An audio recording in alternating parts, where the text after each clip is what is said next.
Bismillahirrahmanirrahim. Assalamualaikum warahmatullahi wabarakatuh. Innal hamdalillah nahmaduhu wa nasta'inuhu wa nastaghfiruh wa natubu ilayh wa na'udzu billahi min shururi anfusina wa min sayyiati a'malina. Man yahdihillahu fala mudhillalah wa man yudlilhu fala hadiyalah. Asyhadu an la ilaha illallah wahdahu la syarikalah wa asyhadu anna Muhammadan abduhu wa rasuluh la nabiyya wa la rasula ba'da. Allahumma sholli ala sayyidina Muhammad wa ala ali sayyidina Muhammad. Qala Allah ta'ala fil kitabihil karim. A'udzu billahi minasyaitonir rajim. Ya ayyuhalladzina amanu taqullaha wal tanzur nafsum ma qaddamat lighad wattaqullaha innallaha khabirum bima ta'malun. Alhamdulillah, jamaah teman-teman yang dirahmati Allah Subhanahu wa taala, marilah kita senantiasa bersyukur kepada Allah Subhanahu wa taala karena Allah masih memberikan kita nikmat kesehatan, nikmat iman, nikmat Islam, sehingga kita masih bisa menikmati udara yang segar ini. Kita masih bisa menikmati, bisa menyantap sarapan, menyantap makan siang, makan malam.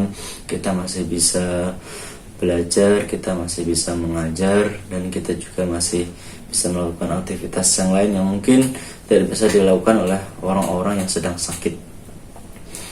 Teman-teman yang dirahmati Allah SWT,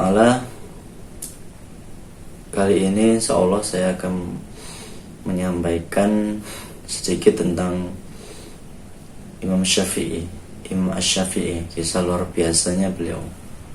Jadi teman-teman yang dirahmati Allah SWT, Imam Syafi'i adalah termasuk ulama yang sangat cerdas. Beliau ahli di bidang fiqih, di bidang tafsir, di bidang hadis. Beliau menguasai.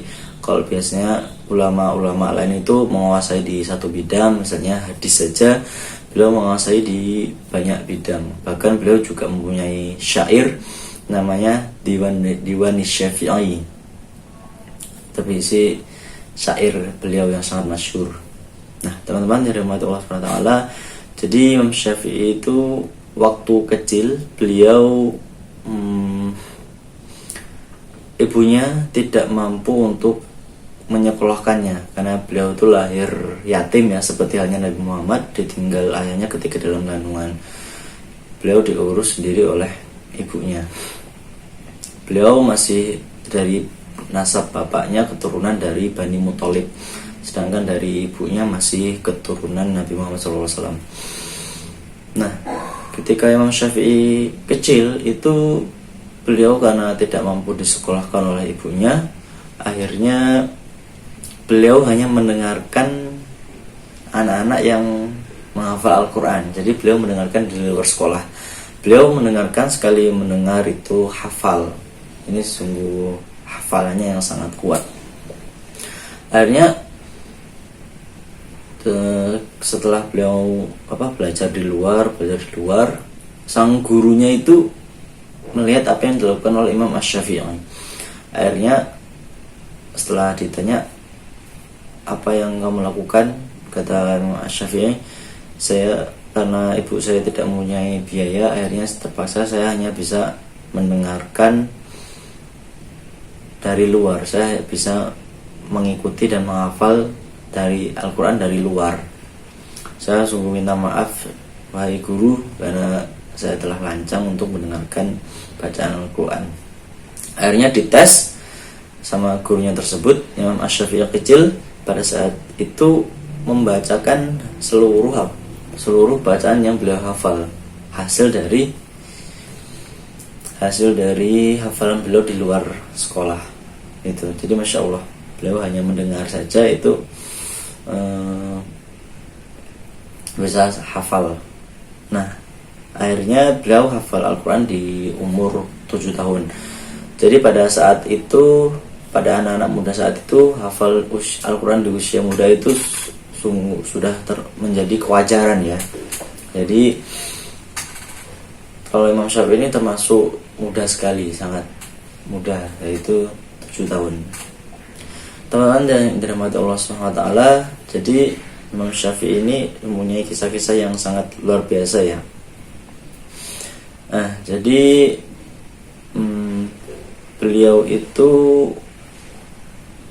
ketika ingin berguru kepada Imam Malik, jadi kalau Imam Malik itu tidak semuanya bisa mudah untuk menjadi muridnya, karena Imam Malik itu beliau tipe pengajar yang kalau mempunyai murid, itu muridnya ditanggung biayanya ke rumah beliau, atau kalau zaman sekarang seperti pondok pesantren gratis. Nah, jadi beliau karena sudah belajar dengan guru ahli hadis di Mekah, jadi beliau membawa surat rekomendasi lah bahasanya gitu, untuk dikasihkan ke Imam Malik. Jadi Imam Malik itu berada di Masjid Nabawi kalau mengajar. Dan Imam Malik itu kalau mengajar itu selalu dengan pakaian yang sangat rapi, pakaian yang sangat indah, jadi nggak sembarangan. Dan kalau ada orang yang bertanya di jalan, misalnya tanya tentang agama, itu Imam Malik nggak menjawab. Imam Malik sampaikan saja, nanti hadir saja di kajianku. Jadi begitu, karena beliau ini menyampaikan ilmu dari Allah, ilmu hadis dari Rasulullah, jadi harus di tempat yang baik dan juga pakaian yang baik.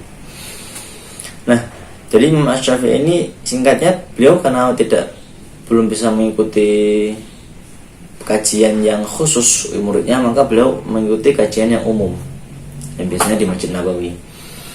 Nah, ketika beliau mengikuti kajiannya Imam Malik, jadi Imam Asy-Syafi'i ini karena beliau tidak punya itu ya, buku, tidak punya kertas untuk mencatat, beliau itu mendengarkan hadis yang disampaikan oleh Imam Malik, hanya menulis di tangan. Jadi begini, seperti main-main menulis di tangan.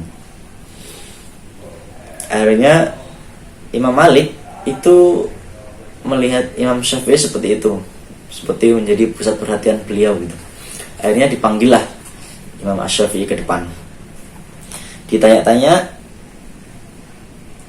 ditanya namanya, dijawab Syafi'i bin Idris. Akhirnya Imam Malik tahu dari Bani Muthalib. Naam, Syekh tahu kalau misalnya Imam Syafi'i itu dari Bani Muthalib. Nah, akhirnya Imam Malik itu berkata, engkau ini sungguh bersikap buruk di dalam majelisku. Imam Syafi'i bingung, apa yang saya lakukan, Syekh?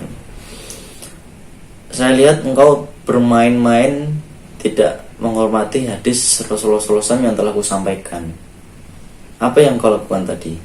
Jadi kata Imam Syafi'i, saya itu tidak mempunyai kertas untuk mencatat. Jadi saya catat semua hadis yang engkau sampaikan di tangan saya. Mana tanganmu?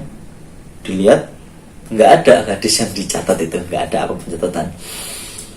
Mana tidak ada di tanganmu ini catatannya? Kata Imam Syafi'i, saya menghafalnya wahai Syekh, saya seperti menulis di tangan saya, itulah cara saya mencatat ilmu. Akhirnya Imam Syafi'i dites, suruh membacakan semua hadis yang disampaikan dari Imam Malik, kurang lebih 40 hadis yang Imam Malik sampaikan di majelisnya, dan Imam Asy-Syafi'i membacanya lengkap, tidak ada yang salah sedikit pun dari sanadnya, matannya, dan lain-lain, itu tidak ada yang salah sedikit pun. Akhirnya Imam Syafi'i menunjukkan surat rekomendasi tadi yang dari gurunya yang ada di Mekah.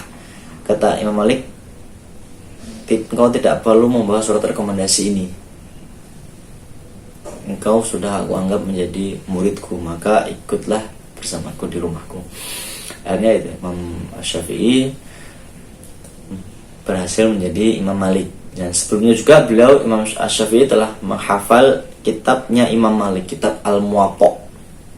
Jadi kitab Al-Muwatta ini beliau hafalkan dalam waktu 9 hari. Walau alam, ada yang mengatakan 1 malam, ada yang mengatakan seminggu, ada yang bahkan 9 hari.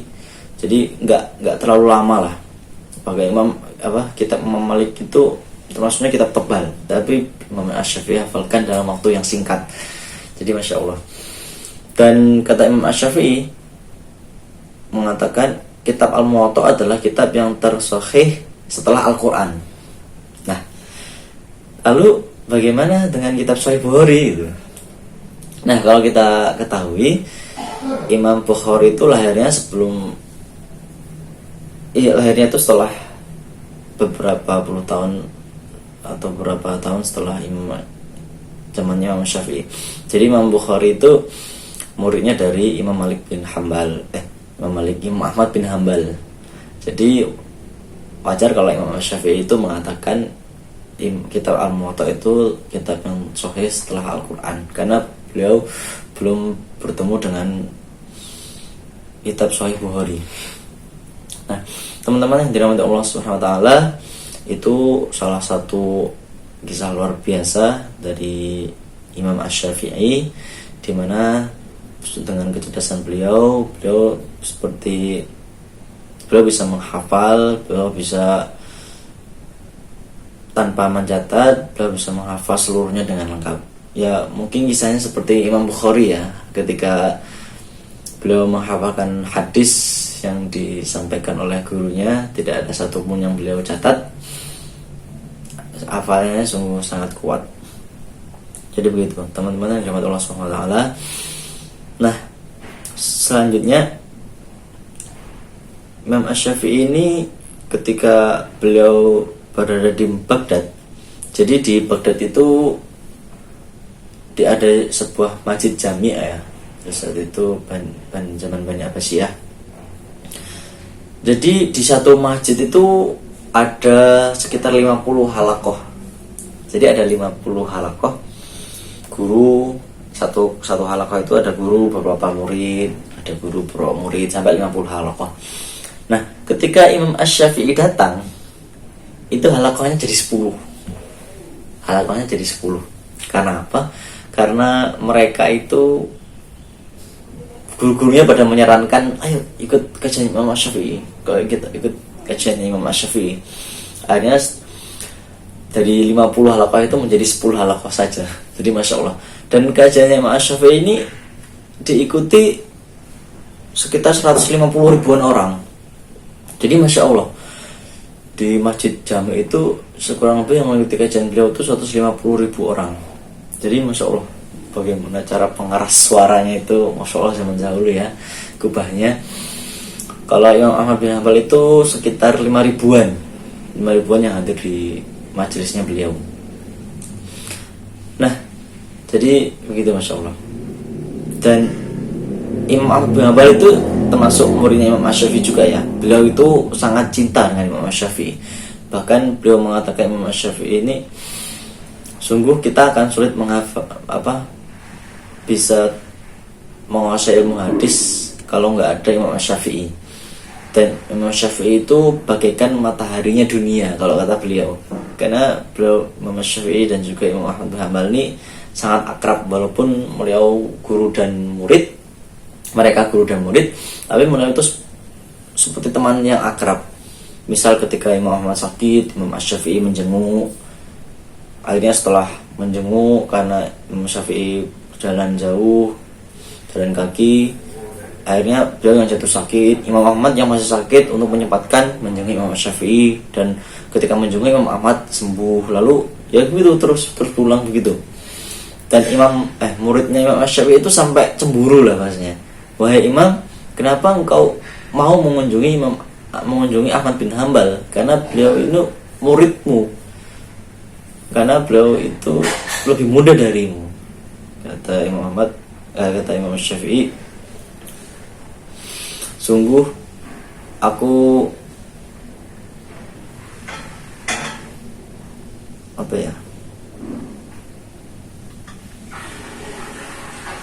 sungguh aku sangat menghormati Imam Ahmad bin Hambal karena beliau adalah termasuk dari ahli hadis.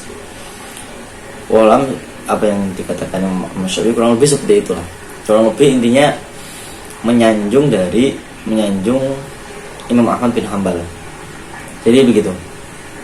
Nah, teman-teman yang dirahmati Allah Subhanahu wa taala, jadi begitu persahabatan Imam Syafi'i dan juga Imam Ahmad. Nah, suatu ketika ada juga kisah yang luar biasa ya. Jadi suatu hari Imam Syafi'i itu bertamu ke rumah Imam Ahmad. Beliau menginap. Nah, ketika beliau menginap, ketika tiba makan malam, Imam Syafi'i itu makan sangat banyak sekali. Jadi kalau misalnya dalam Islam kan makan jangan berlebih-lebihan ya, makan jangan banyak-banyak. Tapi pada saat malam itu Imam Syafi'i itu makan sangat banyak sekali. Dan akhirnya beliau tidur. Lalu ketika sholat subuh beliau nggak berwudu. Nah, anaknya Imam Ahmad itu heran, begini tuh yang namanya Imam Syafi'i itu yang selalu disanjung-sanjung oleh bapaknya. Kok beliau ketika makan kok sangat banyak sekali, ketika malam tidak ikut tahajud, lalu ketika sholat subuh nggak berwudu. Akhirnya beliau tanyakan ke ayahnya dengan perkara-perkara yang tadi. Kata Imam Ahmad, tanyakan sendiri kepada Imam Syafi'i, wahai anakku. Akhirnya beliau tanyakan, Pak Imam, kenapa engkau ini ketika makan sangat banyak sekali, padahal Islam menganjurkan untuk tidak berlebihan ketika makan, untuk tidak terlalu sangat kenyang. Dan ketika ayahku tahajud, kenapa engkau tidak ikut tahajud? Dan ketika sholat subuh, kenapa engkau tidak berwudu?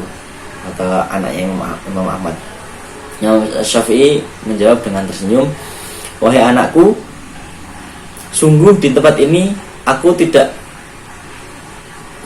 ini makanan bapakmu adalah makanan yang sangat memiliki banyak keberkahan. Mungkin di daerah ini adalah tempat bapakmu ini yang makanannya sangat halal, sangat berkah, sangat baik, halalan thayyiban. Maka dari itu aku makan sangat banyak agar aku mendapatkan keberkahan dari makanan ayahmu tersebut. Itu yang pertama. Makanya Imam Syafi'i itu makan sangat banyak sekali. Lalu perkara yang kedua, kenapa aku tidak ikut tahajud dengan ayahmu? Karena pada saat itu aku sedang menyelesaikan permasalahan yang ada di tempatku. Jadi saya menyelesaikan kurang lebih 70 permasalahan, sehingga aku fikirkan dan akan khususun menjadi sebuah kitab. Jadi begitu.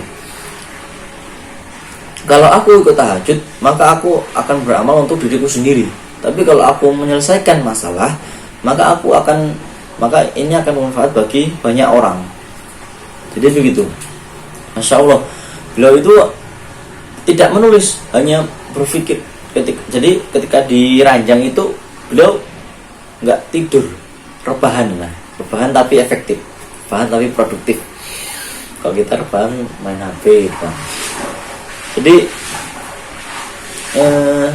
luar biasa, beliau itu hanya mungkin bergumam ya dalam pikirannya, oh masalah ini begini, masalah ini begini, masalah ini terus sampai 70 masalah.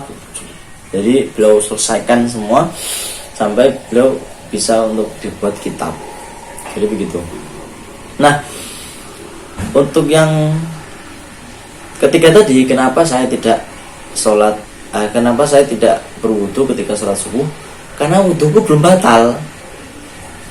Jadi wuduku setelah sholat isya itu belum batal. Luar biasa, semalaman wuduku belum batal. Makanya saya tidak berwudu terlebih dahulu karena wuduku belum batal. Jadi Masya Allah, luar biasa Imam Syafi'i. Kisah ini sudah sangat masyhur ya. Mungkin juga teman-teman sudah pernah mendengar kisahnya. Nah, jadi Imam Syafi'i ini juga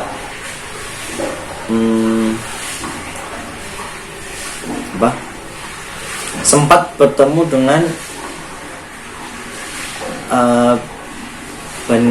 Khalifah Bani Abbasiyah yang menganut Mu'tazilah.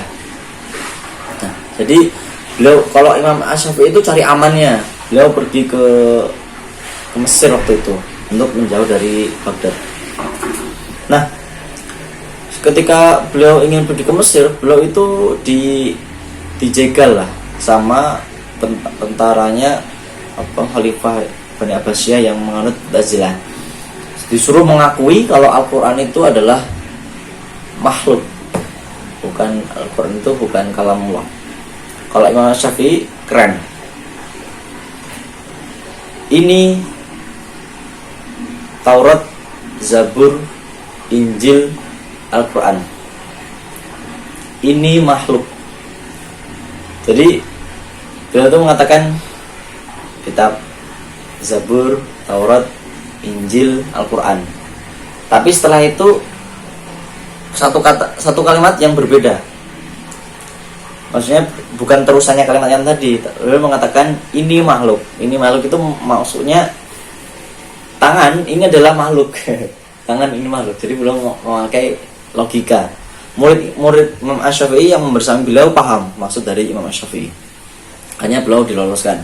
Kalau Imam Ahmad kan beliau tetap teguh mengatakan Al-Quran adalah kalamullah. Makanya beliau disiksa, dipenjara, dicambuk, diajak debat, harus mengatakan Al-Quran adalah makhluk. Jadi begitu. Nah, di akhir hayat Imam Asy-Syafi'i, beliau itu menderita penyakit wasir ya, ambeien. Jadi beliau karena seringnya beliau duduk, sering kalau mengajar itu luar biasa.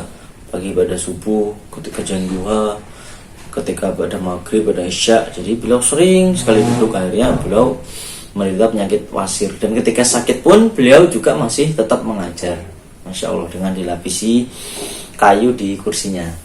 Jadi begitu. Wallahu a'lam bishawab. Itu yang bisa saya sampaikan. Jika ada salah kata mohon maaf, bila ada kekeliruan saya juga mohon maaf. Yang benar datangnya dari Allah, yang salah datangnya dari diri sendiri. Terima kasih. Wassalamualaikum warahmatullahi wabarakatuh.